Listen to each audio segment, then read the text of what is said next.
What's up, everybody?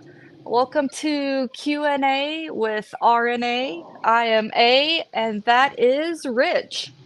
How's And it going? today we are joined by Dennis with EDC for Fun. What's up, Dennis? Hey, what's up, guys? Good to see you. So we'll have a link to his channel in the description, in the comments, all over. Definitely check him out if you have not heard of him. And yeah, what's in pockets? What Uh, knives are you guys carrying? I've not heard of EDC for Fun. You got to crawl out from under your rock. Like there. I have in my front pocket. I have the Spidercoyo 3 lightweight. So I have that. And then on my belt, I have I'm still carrying the Essie Azula 2, and then I got law enforcement grade hot sauce. I got this thrust fire, the old light killer, the Mini X3. I still got that. I like this light. I didn't think I would like flat lights. I thought they were just a gimmick, but I don't know. I like it. It's good. Takes up no space. And then I have the Kaveco. This is the Sport. So this is a really thick pen, actually. And it takes, it comes with a ballpoint insert. It's kind of a gel, but you can put Parker Jotter inserts in here. So sick. It's like 17 bucks on Amazon. What's the pen called? It's Kaveco, so it's hard to, I don't know if you can see that, but it's Kaweco, and it's on Amazon, and it's a German brand, and it's called the Sport. So I can send you the link or put the link in the video afterwards from Amazon. But it was like 17 bucks, and it's small, but it's not too small to the point where you go to use it, you know what I mean? It's not viable. It's actually really comfortable. So you could use this like a regular pen for long-term writing if you had to. But it just, and when you put it on, it screws back in here, so it's not just going to come apart. That's awesome. These are sick. I learned Goglin Jack is big on these. If you ever watch Goglin Jack, he has like a brass one, and that's what got me into looking it up. And then I got it, and I'm like, this pen's pretty sick. So I got it. That is all I have. Kathleen. Hey, Kathleen. Hey, Lukey. I know my kiddo's watching. Got to give the kiddo a shout out. So, hey, Lukey. So, what you carrying, Dennis? So I have my St. Patty's Day carry-ish. I've got the Rough Concepts Avant. There you go. It's got green micarta scales. I'll get you a little closer there. There you go. 390 hollow nice. ground. It's got a crown spine. Super thin, really slicey. Really good action. Got an opening hole. And that, oops, failed it. That hidden flipper tabs. That's my knife. And then I've got my O-Pen Mini in green. Nice. Little bolt action guy. Love that pen. Rich, we're going to have to do a head-to-head with the Archon Pro and the what is it, the Mini X3? Oh, yeah, the Thrustfire Mini X3. It's got this light on the back, though, too. So do you have that on the back of those? No. Oh. No, so they basically split that model into two. So there's the Pro, which Right. has the UV, the laser. Yeah, this has all of that. Of course. And then there's the Flex, which has the, the head that turns. Oh, okay. All right. Cool. Yeah. On my wrist, I've got my, let's see if I can get it in there without washing out in the light. Seiko Land Tortoise. It's automatic field watch. I got Popov leather card holder. This is my go-to wallet. And then got Palm OC spray. Sorry, it's a little bit washed out in the light. And then on my hip, I've got my P80, which is basically a Glock 27. Cool. Very cool. And I think, oh, wait a second. Got more green. There you go. Oh, there you go. Nice. The True Budget EDC Hank. Sweet. Got to Courtesy of represent. Old Heritage Homestead. Yeah. I I forgot love my that. watches. I forgot my watches. I still got the Fossil Nate on, and then that smartwatch from, I don't know, I call it Hakuna Matata because I can't pronounce it. Got the dual wrist. Yeah, I just do it. Love the didn't you, duel. hey, didn't you order this flashlight and it'll come to you like in 2027 because it's coming from China? Yeah, I'm pretty certain I ordered that thing back in 2004, and I'm still You know waiting what? on it. Honestly, to tell you the truth, I ordered this and they didn't ship it. And then like 2 weeks went by and I like emailed the dude and I was like, bro, what happened to this flashlight? And he goes, oh, they never shipped it. Let me ship it again. And I just was like, what? And they just sent me another flashlight and it shows as it's not found. So I'm like, you know what? I'm not even. I had a shipping problem That's with it. insane. Yeah. So good They have luck. they have some freaking awesome flashlights, but good luck with their actually getting it to you. Unless you get it on Amazon. Like I That's got this one from them from Crestfire. This is the what is this? This is the T11R, right? It's got a tail switch and then it's operated by the side switch. So there's like turn it on with this one and then rotate through with the side. And this one was like I got like a deal and then they gave me a code and it's like a $40 flashlight I paid $9 for, right?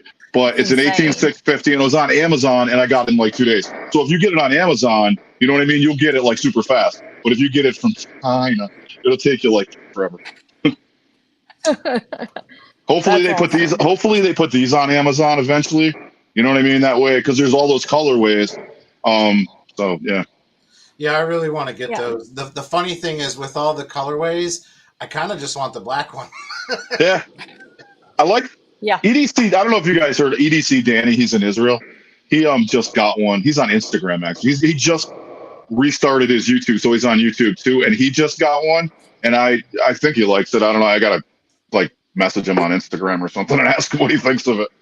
But it's pretty cool. That laser is actually very useful for dogs. If it ever shows up, I'll be doing a side by side of it. If it shows up. Oh yeah, you have the arc With feld. You the have like a bunch of them, the right? Olight, yeah. I Yeah, have yeah. all 4 current arc felds, so I'll do This is like 3 arc I felds think in the arc what is flex. this? This is like 2 arc felds in one, I guess. Right? You were saying, Dennis? Yeah. All right. Yeah, because it's got that Yeah. back floodlight on it. Yeah, and it's got the floodlight, it's got a UV light, and it's got that green laser. That's Which insane. dogs and special ed kids will chase. Just saying. Yes, yeah, my kids, they have our dog chasing that laser all day. It's really annoying. So that's funny. I didn't think my dog was going to chase it, but my older dog, she's like 8 years old. I shined it at her today, and she kind of like acknowledged that it was there. She was like, and then she looked at me like, bro, really? Like, I'm not even. She was like, I'm not doing that. I was like, okay. The 2-year-old will run after You her. chase it. Yeah, not the old dog. She's like, no, that's not happening. Whatever, I am still rocking you roll a with? if I can get it out of my pocket. The Bench 940 Shot Show. Like I freaking love that. Is that an Osborne? Yeah. Oh, okay. Yeah, that's the mini. Oh, With there a we go. red blade. There you go. That's How's like the the van- finish holding up on the blade? What's that? How's the finish holding up on the blade? So far, so good. I don't know if you can tell. And I've carried this for like 10 days straight. So it's been used. It's got tape gunk on it. Yeah. But yeah, so far, so good.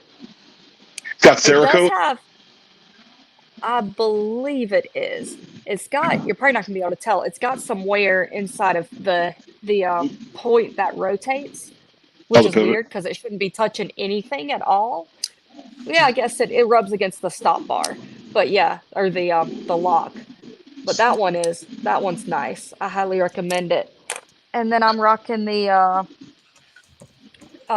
Exodus Knife and Tools Adventure Craft. I freaking love this. Oh, I saw I don't know that. You why. had a video on there. It's That's so cool. small, so thin, but I love it.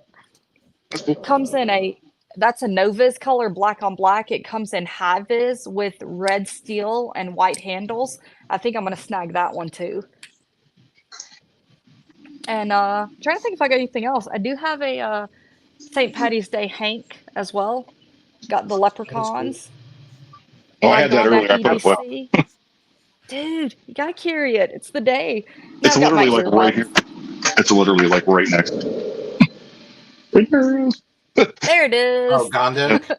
Yeah. Yep. It's Hank of the Month Club. I had that one and another one. I had that one and I have this one as another Hank of the Month Club because it's green. So I carried both of them. Because he has a group That's on awesome. Facebook. He was like, "What's up with the 2 Hank of the Month Club?" I'm like, "My brother, both kind of go together." So I was like, "One was my hoodie." I was like, Did you guys see the titanium folder he's coming out with? "Yeah, the Alchemist." They called it the Alchemist. I Yeah, that's haven't cool. I haven't seen it yet. I've heard about it, but I haven't seen it. Made in Is it USA sweet too. looking? Yeah, yeah, it's sweet. It's titanium, and I'm not really big on titanium or all metal knives. Like I've had stainless steel ones. I think it was what is it? Rake? You get RUKIE, the Rake or the Rookie one. It Right. was the P802. It was an 804, 802. I don't remember. It was a nice knife and it worked really well. It's just I was like, it's so slick. I gave it away on a giveaway a long time ago. So Yeah. Yeah, without texture, it can be annoying. But if you're just light duty, EDC or whatever, it's not a big deal. I think some of the this Delica is ridiculous. Like the texture is aggressive. It's not like it hurts your hands or anything, but you're not gonna lose this. You got this in your hand. Like seriously. Yeah. It's sick. Really good. Spidercoyo Jimbo with the bidirectionals, no joke. It's even better than the other one. The Para 3 lightweight. It's pretty sick. That was another. My options were either get the that Black Fox or just get a native 5. So I was like, let me try to get something different. I'm this close to getting a Spyderco Lil Temperance 3. Yep. So it's K390, it's compression lock, 2.9-inch blade, and it's their blue FRN because it's the K390 model. Right. The problem is, so it's like 225, 230 bucks. Right. Depending on where you go. So I've got it in my cart at White Mountain Knives with my code in there for 10% off. So it's just over 200 bucks. Yep. And I don't know. It's hard to. It's a small knife and it's FRN. It's hard to justify that when I could get the same steel with the stretch Spyderco Stretch 2. Yeah. And it's a bigger knife. More kind of hard use kind of philosophy with that one, but the stretch is kind of like a PM2. Yeah. The 50-50 choil and all that. But the Little Temperance, I've never handled one. I've heard really, really good things about it. I might end up just buying it. The 50-50 choil is thick. It's thick because this is the Urban and this is small, right? It's a slip joint, but if you hold it, it's the most ergonomic little tiny knife ever. Because of that 50-50, and then the Ricasso is right there. So it fits in your hand. It fits in my hand. I got a 4-finger grip on that knife, which is ridiculous because of the choil, right? Because of the 50-50. Right. So the funny thing about the Little Temperance is it's supposedly it's very hand filling and it does not have the 50-50 choil. So if you're into blade handle length ratio, you would hate this knife because it's a 2.9-inch blade, but yet a 4-finger knife. Oh wow. But it looks so cool, and I really want to try K390 a lot. There you go. Use them or lose them said he just ordered the Spidercoyo Jimbo. That one is the one that is I'm that close to ordering myself. Oh, the Yo Jimbo, the mini came out, or the mini or the micro just came out, and I was like, nah, I want to go original, full size original one. Yeah, but man, those things look they look aggressive. That's what you bust that out in public to do something, and people are gonna be like, "What in the world are you about to do?" It's the Yo Jumbo or the Yo Jimbo? The Yo Jumbo is that Yo big. Jimbo. I thought you meant the big one. Yeah, everybody I know that has a Yo Jimbo absolutely loves it. It's hollow ground, S30. It's a sick looking blade, and it's got a compression lock. Really, really cool. That's cool. Yeah, use them or lose them. I think you're gonna love that, man. There you go. That's a sick knife. Kathleen, what'd you say? How does that one compare to the PM3? Which one? The one Dennis was talking about? The Yo Jimbo. Or the other one that Dennis was mentioning? Or the Delica you were showing. Oh, the Delica. The Delica, I don't know. The Delica, I feel like it feels like it's more of a work knife. I wanted to get the full flat grind, but I got the saber grind, which is also a flat grind. But I don't know. They're both good knives. I like the PM3 because it's a flat, but this one feels more like I could just beat the crap out of it. Seriously. The Delica just feels like it's made, and it fits in your hand really good. And the thumb stud, obviously. But it's more of I feel like you don't have to worry about doing anything with this knife. It's going to be fine. It's VG10. So, I mean, that's CTS BD1N. That's similar to VG10 too, but it's better. But Sorry, some people were saying when the Pair 3s came out, they were saying that the Delica would be obsolete after that. I don't don't think think so. so because you've got the back lock versus the compression Right. lock. Well, that too. There's the back lock, and you're not fidgeting with this knife. It's not fidgety at all. I switched that out for an MXG titanium pocket deep carry clip because that regular clip was driving me crazy. It kept catching on stuff and coming out of my pocket. I was going to lose it. But I feel that the bidirectional texturing is way stronger on this. This is a 4-way clip too. PM3 is only a 2-way, right? Yeah. So this is a 4-way, so you can switch it to whatever you want. Up, down, left, right, whatever you got to do. It's just, I don't know. It just seems like it's more heavy duty, and it's smaller. So, but whatever. What's up, Ginger Fisher? What's up? So, Yeah, I kind of regret. I used to have a Para 3 lightweight in Rex 45. Yeah. I love that knife, and I just, for whatever reason, it wasn't getting carried, and for a little while, I kind of had like a 30-day rule. Like if it doesn't get carried in 30 days, I sell it, buy something else. Yeah. So, Yep. I mean, it's long gone, but I did really like that knife.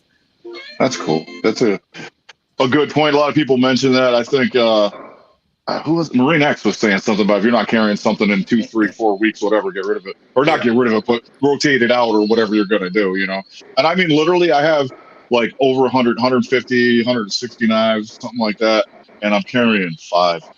You gotta sell them, man. I just the problem was when I first started doing like online EDC, I bought a lot of just budget China knives, and there's no money value in those at all. So I'm giving some of them away. Sure. Like I know a couple people online were like, we don't have a lot of money for stuff, and I was like, I could send you a knife or something. Like, it's just pay it forward, whatever. I'm not using them; they're sitting around. And although I was using a SRM 9202 yesterday because a friend of mine was like on Facebook, he was like, bro, what happened to the I'll never pay more than $60 for a knife? And I was like, oh, that was a long time ago, bro. He was like, you're too fancy. I dare you to carry a budget China knife. I was like, all right. I was like, so I carried like a $30 China knife to Connecticut yesterday. So it was all right. I didn't have to do anything. Yeah. So I was like, whatever, dude. Too fancy, whatever, I guess. Yeah, it was like 12 or 13 years ago. I paid $60, well, 50 something dollars for a Kershaw Blur. And that was the most I had ever spent on a knife. Yep. And I was like, oh man, I don't know about this. I just got it and started using it. And I was just like, I don't know. It was downhill from there. Yeah. That was a long time ago. I'm like, it was really not that long ago, but it was long ago. It was a while ago. I mean, I got I think what started it all is Finch came out with that model 1929. And I like traditional knives, and that was like a modern traditional bait blade clip point mix. I just like that knife, and that was like $150. And then after that, I was just like, whatever. I still have that Blur actually. Let me grab it.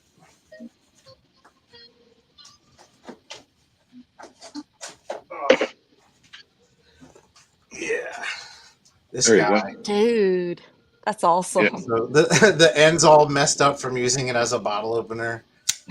But it's assisted and it's recurve with serrations. Like this thing it's been through absolute hell, but it is held up. It's actually missing the middle body screw because at one point it got stripped out. So I drilled it out and I bought new ones, and I don't know. It's just right now it's just missing. But and the skateboard tape or whatever, the grip tape that's in here is like starting to bubble. It's like coming out a little bit. You probably can't see that, but yeah, like I said, this thing's been through the ringer. But I've got an MXG deep carry clip on it. It used to be like bronze colored. Now it's just gray. And then even like the barrel spacers on the inside, I got titanium from MXG also. And oh, cool. But yeah, this is a solid knife. Yeah, I like that MXG clip. It's way better than the original because the regular Spyderco clip, it sticks out of your pocket like that much, and it just was catching on stuff. And I was like, one of those. That's another thing I said I'd never do was buy a clip for to put on. And then I was like, dude, I gotta buy a clip. I can't even deal with this. I was like, I just can't stand it. I wish they would have put a wire clip on this, honestly, because I really like wire clips. But whatever, this works. It's fine. Yeah, I've lamented about the wire clips for years just because they're so boring. but there's no arguing how good. Like they just Yeah. work. Like they just I flat mean, out work. even the one that's on this giant mouse, like this pocket clip is like, I don't know what they did. They like milled this out and like it's the smoothest wire clip. Like it's a fancy wire clip. Like I don't know. I like it's good.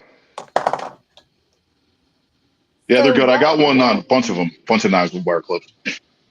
so what would be if you both of you guys, you had to get rid of all your knives and keep one. What are you Oof. keeping? The one knife for life. Yeah. Oh, I'd probably yeah. I don't know, man. Rich, well, One, you go first. I'll grab mine. I don't He know. knows what Maybe he's grabbing. I don't know. I like the Deca, man. I really do. You know what's weird? When I got the Deca, I probably picked the Deca. It's super lightweight. I mean, the scales. Everybody was complaining because they're cheesy scales and it's super light. Sometimes you don't even know what's in your pocket. You think you lost it. This is in Magna Cut, which is whatever. I mean, it's got good action. I think the crossbar lock is better than the Benchmade crossbar lock. What do they call it? The Able lock, I believe. Um, and I didn't like this blade at first because it's like a clip point. It's got this weird like jimping setup. I don't know. It was just weird. But once I had it for a while, I was like, I actually really like this knife, man. And I like the stone wash. You can beat the crap. I have no qualms pounding the crap out of this knife at all. Yeah. And I actually like the pocket clip. It's also, stone wash. And one of the body screws fell out. Like I stripped it. It didn't really fall out. Like the head broke off. And Deca was supposed to, Hogue was supposed to send me another one. And then that just got, I don't know what happened with that. But it's still in there, so whatever, dude. I can get it out if I had to, but since they didn't send me one, I'm just leaving it alone. All right, so mine's gonna be my Manix 2. Yes. I get it to not shine in the light so much.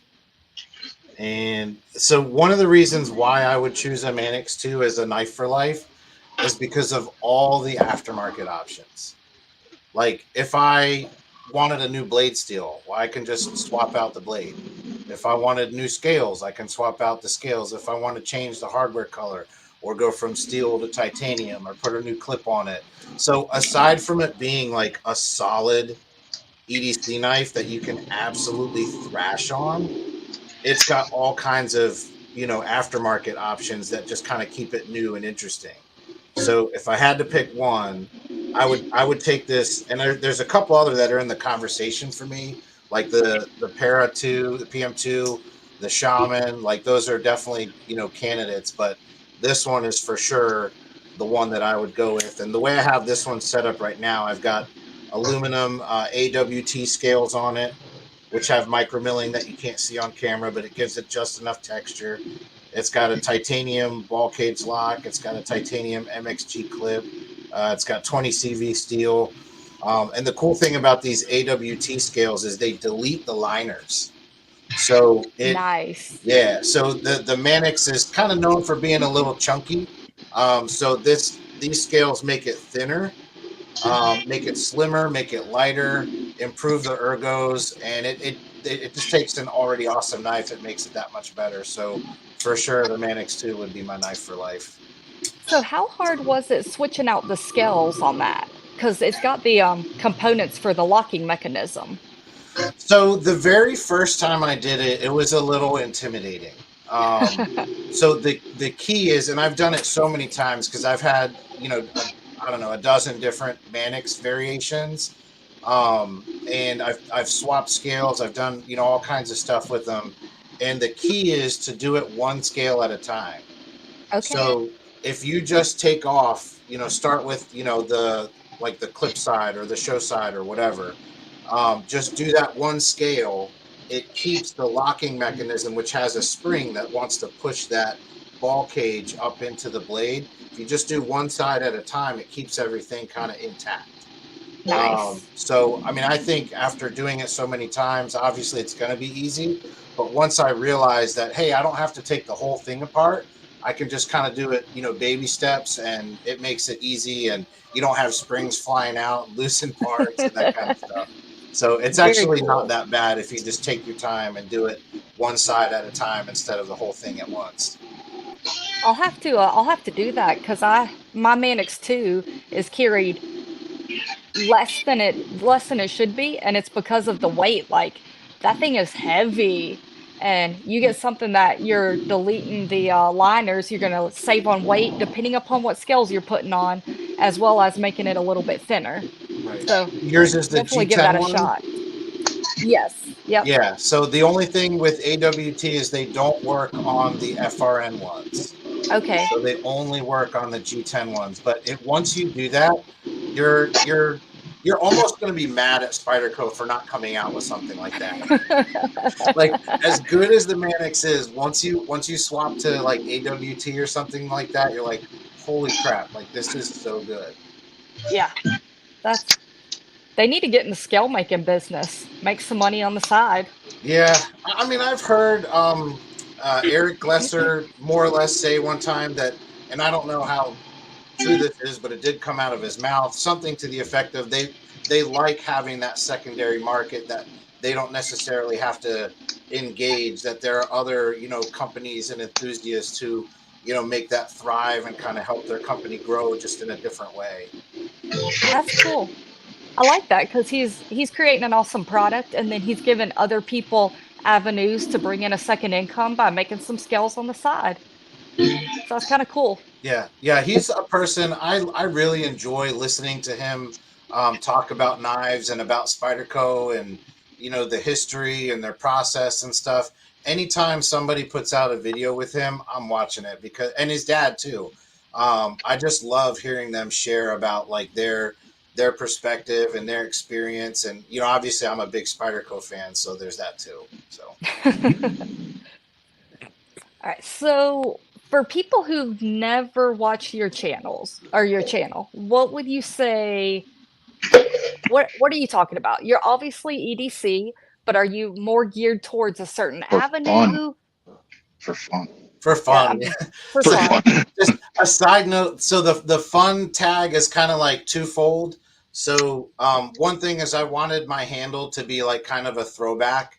That's why I have the number 4 in the name. Just kind of like I used to, when I was younger, I used to tag and do graffiti and stuff, and I wanted that kind of old school kind of handle with a number in the name like that. But it's all about fun. I tend to lean towards knives, but any EDC that I'm using and enjoying or exploring and figuring out whether I like it or not is what you'll see on my channel.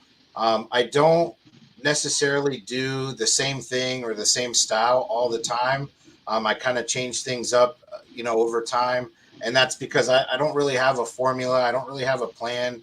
I'm just on there, just doing what is fun for me. It's an outlet to share. I'm really into EDC gear, in particular knives.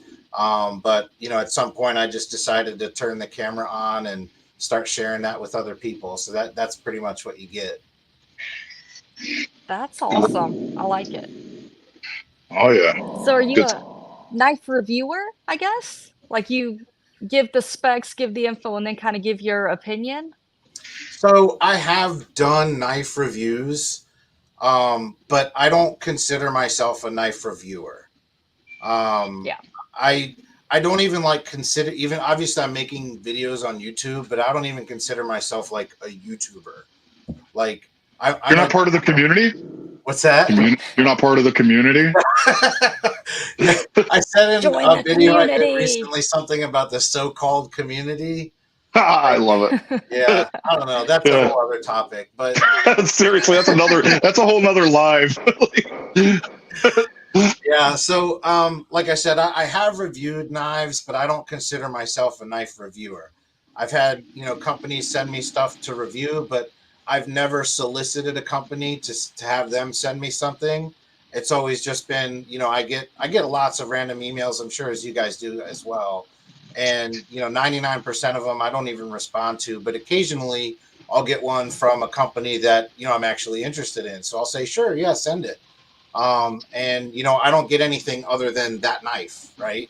And a lot of times they do affiliate links and stuff like that, but I don't know. That's not my world. I'm not really looking forward, to having all the different links and affiliates and doing all the things. And Yeah, annoying.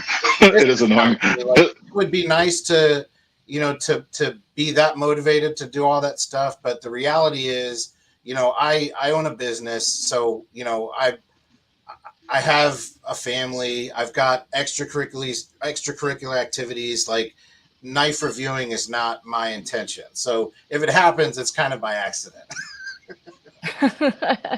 You're not looking to be a salesman. No, definitely not. That's cool. I like that. I feel like when you get the salesman spiel, then I start questioning everything you're reviewing, even though probably 70-80% of those people are reviewing stuff they like. You throw in one or two salesman videos and you're losing credibility, in my opinion. Right. Oh yeah. So I like that. I think that, I don't know. There's a lot of people on YouTube that are just mostly full of crap, honestly. I watch stuff and then you kind of branch out. I only follow like maybe 20 people. I follow like actual channels like Pack Hacker and like John Gadget, which is, I mean, he's a dude, but he's like a way bigger production guy. Like, you know what I mean? And most of the people I follow, like, they're decent. I like them. They're my friends even, or whatever. You know what I'm saying? But when you go off the path that you're on and you like go to a prepper channel, say, for instance, that has 1 million subs, you're like, what the hell is this guy talking about? Like, it feels like some of these people never left their city. Like, you know what I mean? Like, they're like, hey, if the world ends today, you got to do this. And it's like, yeah, I don't think so, buddy. And it's funny because a lot of these people that are doing these videos have so many subs and they're influencing people. And, I think we lost Dennis. And my screen started flashing. I don't know if you guys saw that. I saw that. I thought it was, I don't know. It was just a glitch. I just stopped the camera and turned it back on and it was fine. Yeah, that's weird. I thought it was a thunderstorm. Anyway, they yeah, so these people with all these, you got to realize that even as an influencer, like I get people that email me all the time and they're like, hey, thanks for, talking about that one thing. I picked it up and it's good. So people listen to what you say. So you got to like take that like into account. Like you can't just be on there talking trash. You know what I mean? Because people are going to believe you. And if you tell somebody to do something that's not like sound, they could get hurt. So I just got to watch out who you watch, I feel like, on YouTube. Like, because especially prepper stuff and medical stuff, man. Because like people are telling like do like crazy stuff with like colloidal silver. And I'm like, bro, you know what I'm saying? Or tampons. Like, bro, if you get shot with a gun, do not stick a tampon in the wound. Don't do it. Okay, just call 911 and let EMS arrive. We had some at school the other day at the nurse's office, and I was like, hey, you can use those for gunshots. And I was like, no, I'm just kidding, you can't. I was like, don't. So you got to like make sure that you're like telling people sound stuff and like reviewing stuff if you're gonna like research stuff. Like I try to research stuff. I don't like talking about that. I mean, sometimes you might by accident, but like I try not to. Like, you know what I mean? It's kind of a double-edged sword though, because like on this side of the screen, like let me say it this way. So like one person I follow, I've had for a long time, Scab from Choirboy's Cutleries Outdoors. Right. He says it all the time. He says, I am not the QVC. Right. So on one hand, like I don't want to come out here and say stupid stuff and just talk out of my what. Right. But on the other hand, like I'm not like here to serve you. Like, I would like to help you if I can, but I'm not a salesman. I'm not tech support or whatever. So like there may be like some gaps in my presentation to you. And if you send me a comment and ask me a question, I'll be happy to answer it. But like a lot of times people just in the comments are just like, oh, you didn't do this, or talk about this. I love those guys. It's like, I'm not the QVC, bro. Like, what are you talking about? One guy actually the other day said, I don't know, I haven't heard from him, no. Because I'm like the worst guy to do that to, because I'll talk trash to you till you like leave. Like seriously, the dude was like, oh, that was a poor camera angle and not very good video quality. I'm like, first of all, Karen, I'm using my phone.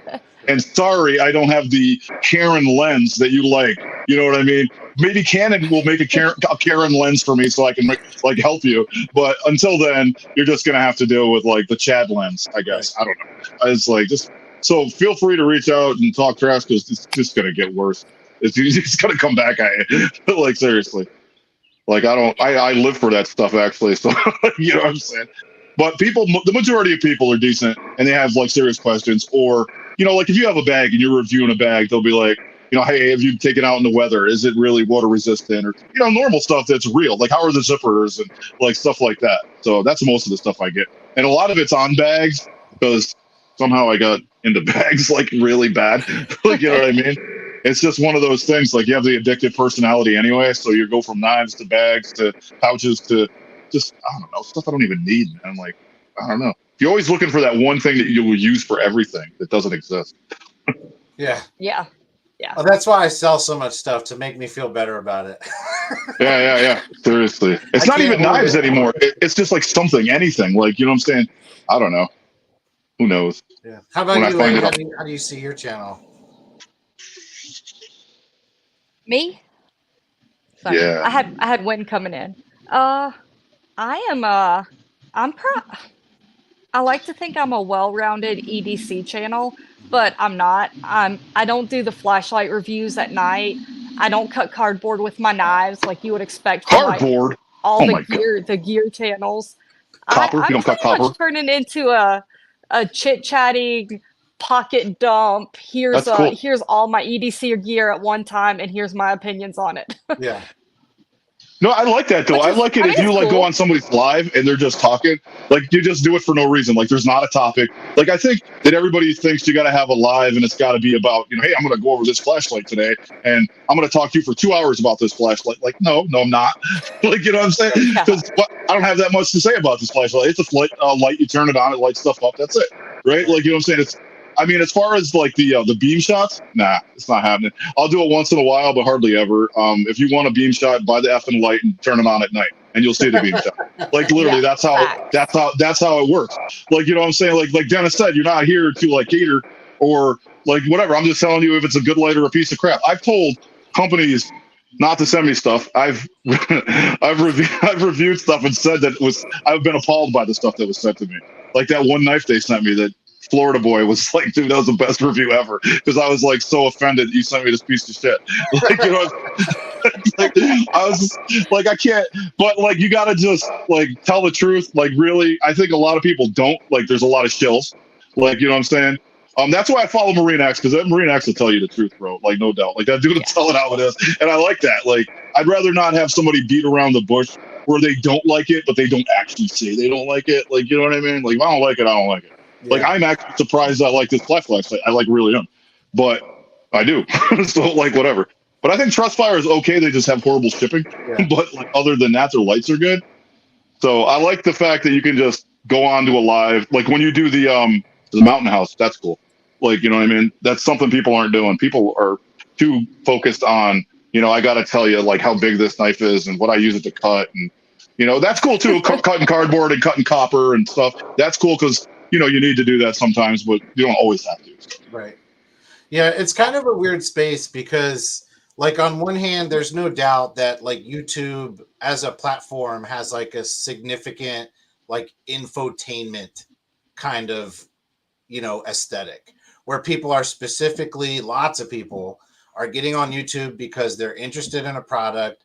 They want to see a review on it. So, you know, they're Googling it and like your video might come up, right? Depending on what it is. And but so while that's going on in the background, you know, there's people like us who are like enthusiasts, right? Right. We're coming on here using it more like, I would say, like traditional social media. Like we're meeting other people who are like-minded, right? We're talking about the stuff that interests us, sharing our thoughts on it, and, you know, in that way kind of building, you know, different communities, right? And there's not one community, there are lots of communities. Right, individual, right. And so I've met, you know, great people. You know, Rich and I are good friends. Hey, I'm happy to meet you, and, you know, I'd love to keep chatting with you. And you know, I have in particular one person in my mind right now. Shout out to Knife Life 116. He's a good friend of mine who has a YouTube channel. Oh, it's back. But I'm gonna read to you his bio or his about page because it makes me laugh every time. Here's what he says. He says, knives and EDC items, mainly knives. I'm a collector, not a reviewer. That being said, there will be reviews, but that's not the intention from my channel. I do not receive any items from companies. They're all purchased. I don't follow the schedule or copy what other knife channels are doing. So please don't message me because you're upset because I'm not doing the same format and comment on my channel as the next guy. So I'll stop there. But I echo that sentiment like 100%. Like if I do a review, it's kind of on accident because I'm really into this, right? And I like telling people what my thoughts are. And it might look like a review because that's kind of how the format goes, but that's not my intention. My intention is to meet up with other like-minded individuals, build a community on, YouTube, for people who are into the same stuff that I'm into. Yeah, it's cool. I think I use YouTube as that platform, like Dennis said. Like, I don't even know how like a while ago, all the kids watch YouTube and they watch other people playing video games, and they've been doing that for a while. And I was always like, what the hell? Like, that makes no sense. Just go play the game, right? It don't make any sense to me. But I was never really on YouTube. And then I didn't realize there was like a knife community out there, or a EDC community, or whatever you want to call it. So I started doing like, EDC videos, and I stopped. And I was like, I got no time for this. But then I kind of came back to it like a year later or something. And I kind of don't take it serious. It's not a job. It's never going to make me a ton of money. If I can get a few knives or bags or whatever, out of it, that's cool. $100 here and there. That's fine. You meet cool people. Like, I talk to Dennis all the time. I talk to A all the time. A's my YouTube daughter, like all the time. Yeah. Like seriously, she is. And I'm going to visit Eric from Wasted Beer Money. I already got the hotel room. I'm going to be in Delaware in April when we go on break for school. So it's like, that's cool. You know what I mean? If you can meet, like I said before, if I can meet like 5 people, then the whole thing is cool. Like, you know what I mean? I don't care if you get mad because I said something. I don't care if your donut knife sucks and I told you and you don't like it. Like, you know what I'm saying? But then you should do the live with me like I told you, but they won't. But anyway, that's a different story too. Like, you know what I'm saying? Nobody wants to do a live with me if I don't like nothing. I mean, but you got to be honest too. Like, you know what I'm saying? Maybe there is a good knife out there that they make, these people, that I haven't got yet. So, but I would say that though, like if I hate a company and I get a crap knife from them, I'm going to say it's crap. But if they send me one that's good, I'm going to say this one's good. Like, you know what I'm saying? You don't just keep hating. You got to be honest about it. Like, and I've got some shit knives, but like, you know what I mean? Like, seriously. So I think that as a regular social media platform, it's great. But as like, it just turned into a Karen post. Like, YouTube seems like everybody wants to hear their opinion coming out of your mouth, and they don't like it if you don't have that opinion. If you don't, I've had people delete me because they're like, "Oh, you don't like the donut knife I don't like." Like, I don't care, dude. Like, kick rocks. Like, you know what I'm saying? Like kick rocks. Go. I don't care if you had something that I had that you didn't like, and I loved it. Like, I like the James brand. People hate James brand, right. And I'm aware of their prices are ridiculous, but you know what I'm saying, for the materials. But I just like the aesthetic. James Brand said we're not a knife company, we're a design company, and that's cool because I like the designs, right? So if people get mad about it and they're like, "Oh, they're not a knife company," they're not. He said they're not. They're like, so I'm more into like just meeting cool people and just talking trash, I guess. Like whether it's about prepping or knives, I like that serious, like because I'm in CERT, Community Emergency Response Team, and they do preparedness, and that's good stuff to learn. And I'm talking like your local weather, not like an asteroid's going to hit tomorrow, not shit like that. Like, there's going to be a 2 million foot tidal wave. Like, no. I'm talking like snowstorms, ice storms, when your power could go out, get a generator, get some water, but snow is water, just in case you didn't know. Like, what I'm saying? So that everybody runs out to get water when it snows. Just, it's water. Like, you can melt it. Like, what I'm saying? So there's like some serious stuff too, but whatever. You got to know when to be serious and when to not be, I guess. And I think people on YouTube take everything too serious sometimes. Yeah. So, all that being said, what's your favorite for both of you guys? I know what you're carrying. What's your favorite knives right now? Just want to bring it back to knives. Oh.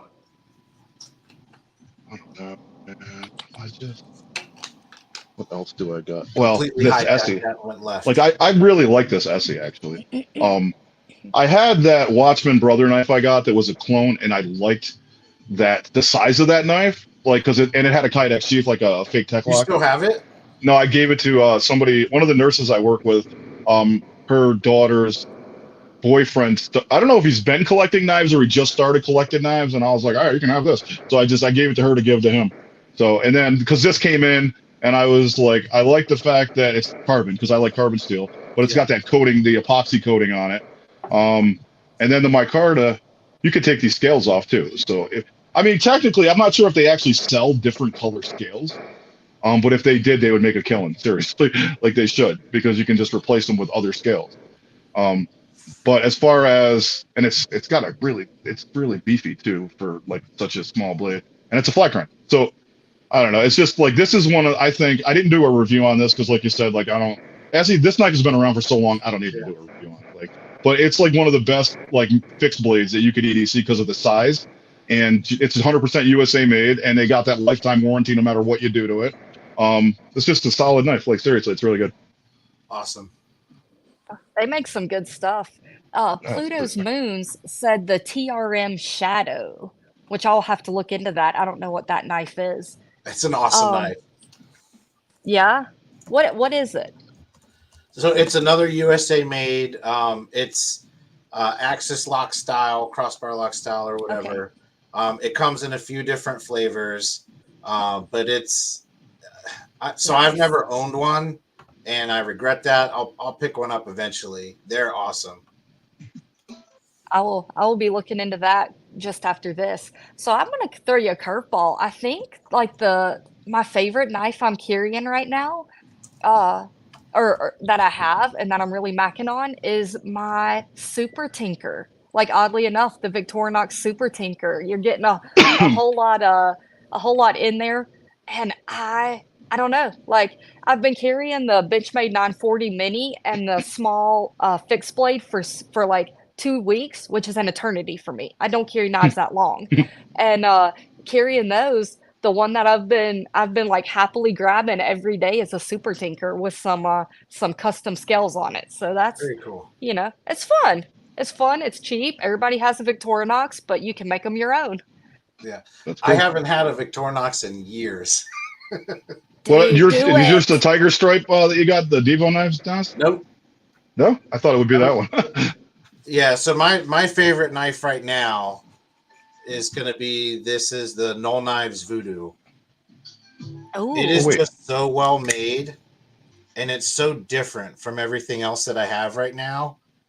And it is just incredibly good for EDC. That's cool. Yeah, it's black camel fiber scales that are contoured, titanium clip, titanium liners, titanium backspacer, hollow ground M390 belt satin. Like everything on this knife is just top notch.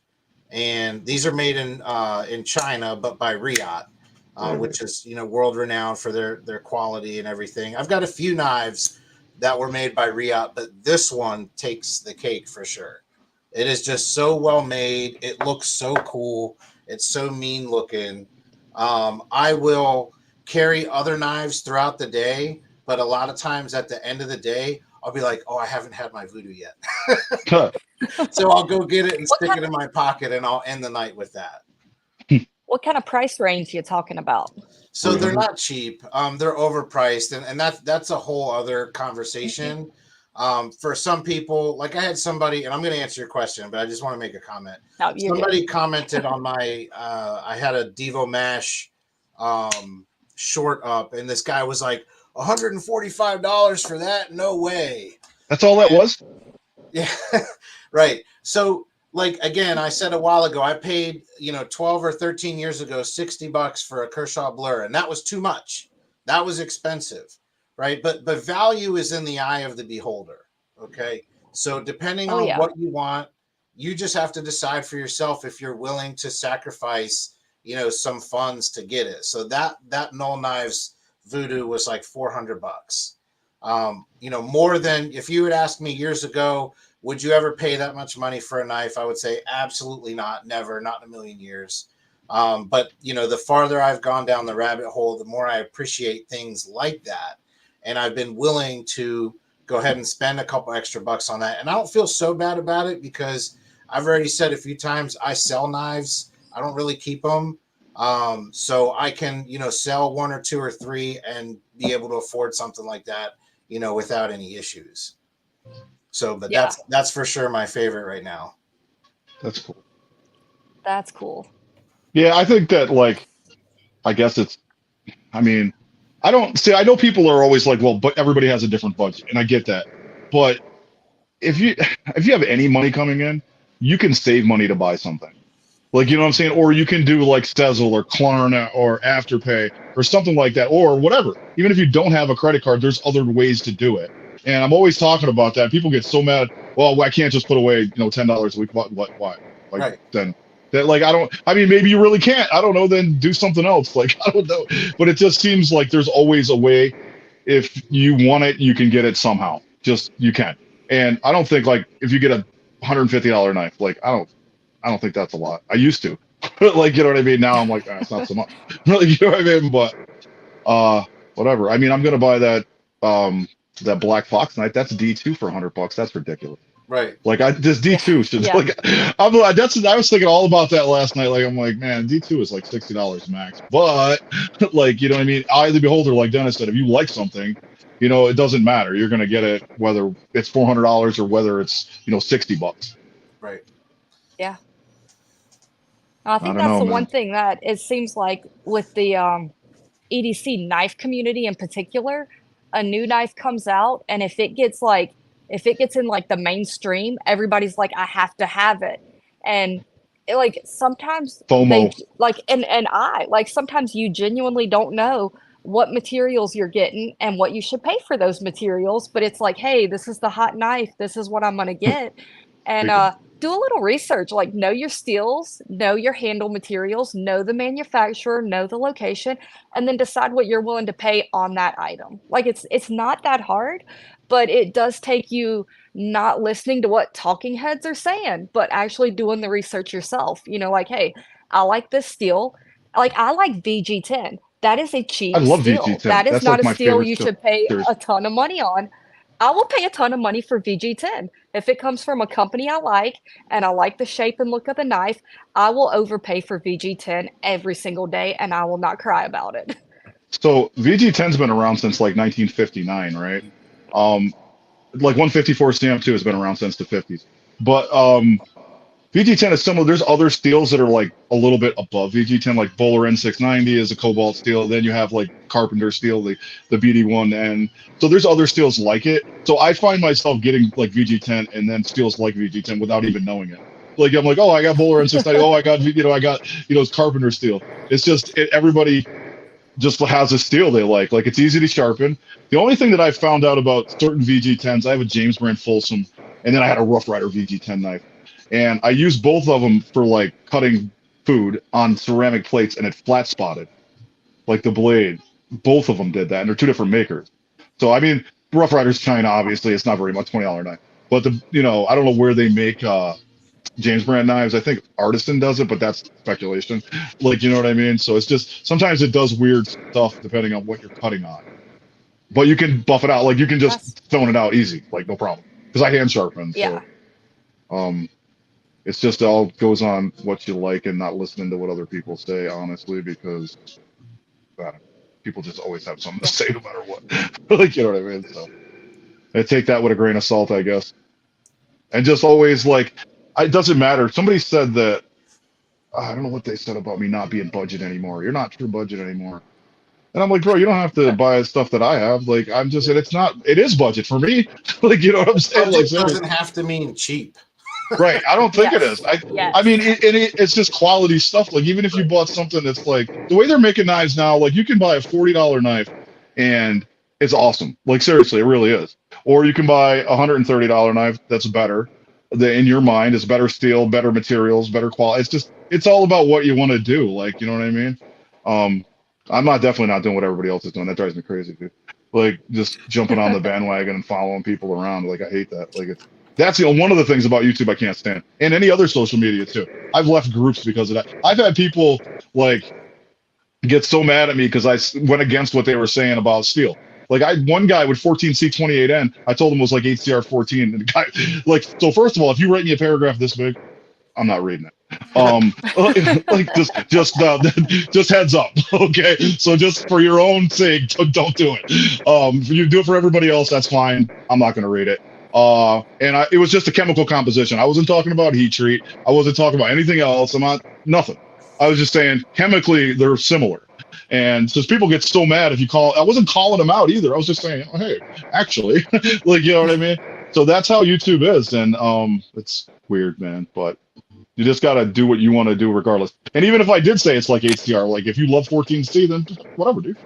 It doesn't matter what I say. Like, you know what I mean? Right. You love VG10, people hate VG10, you know? I mean, I don't know. They're like, oh, VG10, you gotta get like Magna Cut. Like VG10's no good, you know.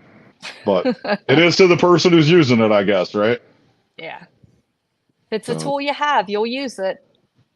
I mean, I got this Rough Rider, this large moose.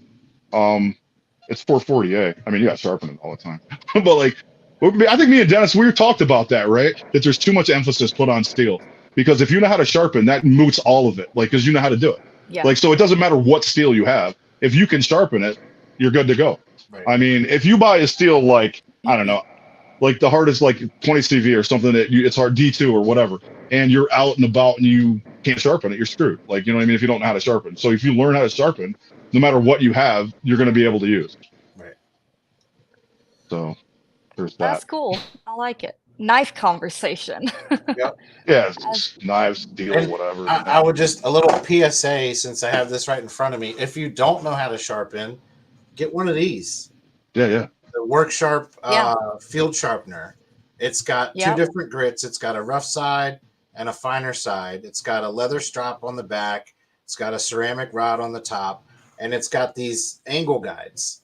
And get a cheap knife, even if it's a kitchen knife. It doesn't have to be a pocket knife, and just start learning how to sharpen. These are like $30. Just don't buy a fake one like Rich did.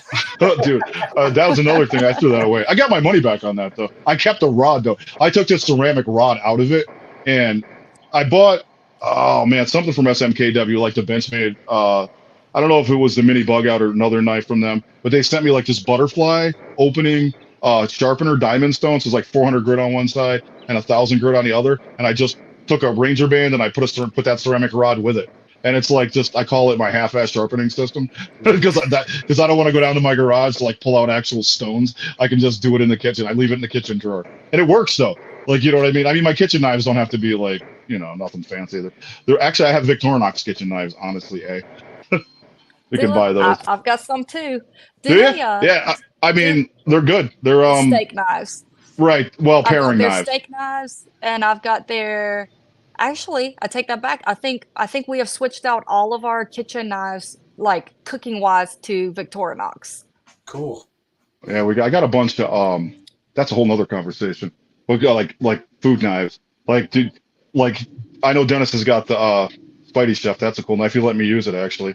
And I use a lot of my knives for kitchen duties or whatever. You know what I mean? So I just feel like that's one of the things people do. Yeah, I don't know, other than actual kitchen knives, like, you know what I mean? Or it's interesting to know what people do buy for kitchen knives, because some kitchen knives are out of control price. You can get like $500, like the James brand just came out with a kitchen knife that's like $400. Like, what? Like, seriously. That's probably VG10 because they love VG10 too. So, but again, if you love it and you want to buy it, knock yourself out. I mean, but if you're a chef or something, I get it. But like me, dude, I can use my Spidercoyo, my Para 3 to cut stuff because of the flat grind. So, what do you guys use for kitchen knives as far as pocket knives go? Whatever's in my pocket. Seriously. I love using my pocket knives for food prep. And it doesn't even, it could be a snack or it could be like full on, I'm preparing dinner. Like if it's in my pocket, like it's getting used and I'm going to have to clean it out because it's probably going to get messy. Yeah. I use, if it's in my pocket and I need to cut some food for me or a kiddo, that's what I'm using. As long as it's clean. Oh, just so you know, mustard stains stainless. So, because I found that out. It actually stains stainless. So it does. Like this one. This is that moose. I use this moose. Like, so normally what I do is like I'll carry a different knife outside, like a pocket knife with a clip. and all of that when I'm out and about. When I come home, I put sweatpants on. I'll carry like a slip joint, like a traditional, usually like a Swiss Army knife or something. Because you got sweatpants on, you don't really have anywhere to put a clip sometimes, right? Right. And I usually use, a lot of times I'll end up using this for like dinner because I keep forgetting to sharpen the kitchen knives and they suck. So I just use my own knife. And my wife has like 100 kitchen knives now. And I remember one time, she's always complaining about me buying knives. And I said to her, dude, I found some new kitchen knives, but I don't want to buy them because you got a lot of kitchen knives. And she goes, oh, you can never have too many knives. And I was like, what? I was what did you just say? She goes, no, I meant kitchen knives. I said, no, that's not what you said, bro. So yeah, I use these a lot, man. They're pretty cool. I mean, for that. About stains, I stained. This is a Migueron Moyaro in 14C28N. Yep. Which is pretty well known for corrosion resistance. Yep. But using this for food prep, like I've got stains like on the blade. You're not going to see it here, but like I don't really care. No, like I think it's cool actually. Yeah, I think it's cool because my pocket, it's gonna get used. Now, that being said, that doesn't mean I don't appreciate stuff that's like super stainless. Right. So one thing I've been carrying a lot lately. Where is it? Here it is.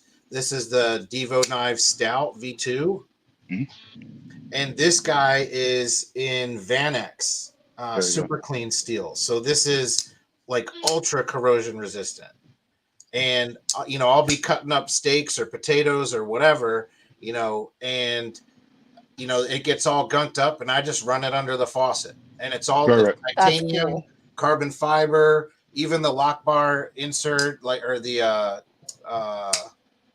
lock bar insert is, I think they did Vanex on that too. So it's it's not a rust proof knife, but it's darn close to it.